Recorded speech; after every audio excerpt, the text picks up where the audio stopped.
ساتھ میں ہوں سمن نصیر اور میں ہوں عروج فخر. شامل کریں گے نیوز ہیڈ لائن. لاہور میں بارش کا 44 سالہ ریکارڈ ٹوٹ گیا، شہر ڈوب گیا. سب سے زیادہ ایئرپورٹ پر 357 ملی میٹر بارش ریکارڈ. لاہور کے بیشتر علاقوں میں 200 سے زائد ملی میٹر بارش ریکارڈ. مختلف حادثات میں بچی زخمی، 2 افراد جاں بحق، 6 زخمی. سروسز اسپتال میں ہر طرف پانی ہی پانی. شادمان سمیت کئی جگہوں پر پانی گھروں میں داخل.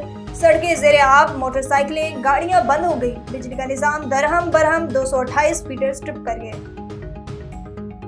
وزیر اعلیٰ پنجاب کا پانی کی فوری نکاسی کا حکم. انتظامی افسران اور واسع حکام فیلڈ میں رہیں. نکاسی آب کا کام جلد مکمل کیا جائے. سیف سٹی کیمروں سے زیادہ پانی والے مقامات کی نشاندہی.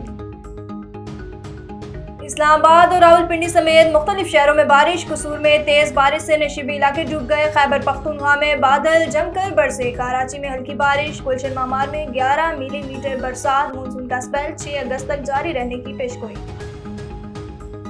شہید اسماعیل ہانیہ کی نماز جنازہ تہران میں ادا. محمد ایرانی سپریم لیڈر آیت اللہ خامنئی نے کروائی. فلسطین کی جدوجہد آزادی کی توانا آواز کو خراج عقیدت. اسماعیل ہانیہ کا جسد خاکی آج دوحہ پہنچایا جائے گا. تدفین کل ہوگی. ایرانی سپریم لیڈر نے اسرائیل پر حملوں کا حکم دے دیا. امریکی اخبار کا دعویٰ، شہید کا بدلہ لینا فرض ہے. آیت اللہ نے کہا، ایرانی صدر علاقائی سالمیت اور وقار کا دفاع کا عزم. اقوام متحدہ کی سلامتی کونسل کا ہنگامی اجلاس. دہشت گردی کی کارروائی ایرانی خود مختاری کی خلاف ورزی قرار. اسرائیل یہ جرم امریکی انٹیلیجنس حمایت کے بغیر نہیں کر سکتا. سلامتی کونسل جنگ بندی نافذ کرنے میں ناکام ہو گئی.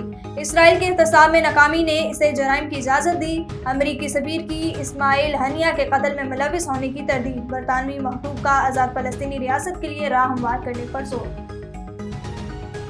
نیوز اسٹوڈیو سے فی الوقت اتنا ہی. مزید خبروں اور اپڈیٹس کے لیے دیکھتے رہیے A1 TV. A1 TV، سب پہ نظر، اندر کی خبر.